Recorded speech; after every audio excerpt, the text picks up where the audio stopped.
mình bánh nằm smile ấy bông bão này cứ chia chừng ngư đại việt cát nên lơ sợi ba chừng ngư tê bông bão cầm cho làm ha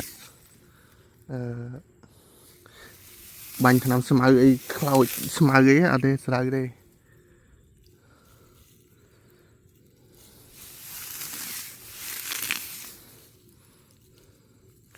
cloud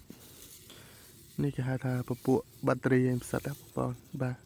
ឬក៏គេហៅថាបាក់តេរីឯងបលាស់បាទជំងឺបលាស់ដែលវាកើតទៅលើស្រូវបាទអាយុចាប់ពី1ខែឡើងដែលមានជាពិសេសស្រូវដែលល្អស្មោកអីហ្នឹងគឺជំងឺនឹងចាប់ដើមវាយលុកលឿនមុនគេបាទអញ្ចឹងបងប្អូនប្រើជីប្រើថ្នាំ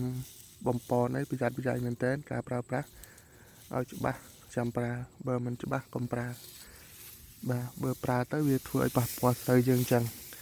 ហើយមិនមែនតែជីឬក៏នេះទេ